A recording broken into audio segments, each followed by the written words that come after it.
കേരളത്തിലെ കായിക മേഖല ഉൾപ്പെടെയുള്ള സകല മേഖലകളെയും ഡബിൾ എഞ്ചിൻ വെച്ച് മുന്നോട്ട് നയിക്കും എന്ന് അവകാശപ്പെടുന്ന ചില അവന്മാർ രാജ്യത്തെ ടോപ്പ് ഡിവിഷൻ ലീഗിൽ കളിക്കുന്ന കേരളത്തിൽ നിന്നുള്ള ഒരേ ഒരു ക്ലബിനെതിരെ നടത്തുന്ന നെറികെട്ട പരിപാടികൾ നിങ്ങൾ കാണുന്നുണ്ടായിരിക്കുമല്ലോ. കേരള ബ്ലാസ്റ്റേഴ്സിന്റെ ഹോം മത്സരങ്ങൾ നടക്കേണ്ട വേദിയിൽ നിന്നും പ്രസ് കോൺഫറൻസ് പാതിയിൽ വെച്ച് അവസാനിപ്പിച്ച് തുടങ്ങുന്നതിന് മുമ്പേ തന്നെ പ്രസ് കോൺഫറൻസിന് അറ്റൻഡ് ചെയ്യാൻ വന്നവരെയും ക്ലബ് ഒഫീഷ്യൽസിനെയും പുറത്താക്കി ഡോറ് പൂട്ടിയിട്ട് സ്റ്റേഡിയം ലോക്ക് ചെയ്യുന്ന നെറികെട്ട പരിപാടി. നേരത്തെ ഇതുപോലെ പരിശീലനം നടത്താതിരിക്കുന്ന കാര്യങ്ങൾ നമ്മൾ കണ്ടതാണ്. അതിനെക്കുറിച്ചൊക്കെ നമ്മൾ ഒരുപാട് സംസാരിച്ചാണ്. ഏതായാലും ഈ പ്രതിസന്ധികളൊക്കെ ഉണ്ടെങ്കിൽ പോലും നാളെ കേരള ബ്ലാസ്റ്റേഴ്സിന് മത്സരം കളിക്കേണ്ടതുകൊണ്ട് കേരള ബ്ലാസ്റ്റേഴ്സ് താഴ്ന്നു കൊടുക്കാനാണ് തീരുമാനിച്ചിരിക്കുന്നത്. നാളത്തെ മത്സരവും പിന്നീട് മറ്റൊരു മത്സരവും കൂടി കൊച്ചിയിൽ കളിക്കാനുള്ള തീരുമാനത്തിലേക്ക് എത്തിയിട്ടുണ്ട്.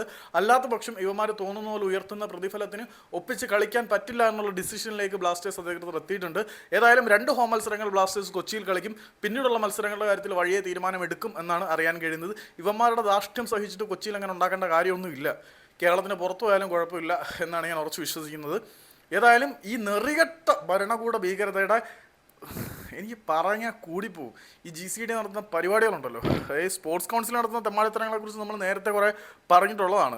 ഇതിനകത്ത് പല രാഷ്ട്രീയ പ്രമുഖരുടെയും ഇൻവോൾവ്മെൻറ്റും റെൻറ്റ് കൂട്ടാൻ വേണ്ടി കായിക മന്ത്രി ഉൾപ്പെടെയുള്ള ആളുകൾ ഒത്താശ ചെയ്തതും ഒക്കെ റിപ്പോർട്ടുകളായിട്ട് പുറത്തേക്ക് വരുന്നുണ്ട്.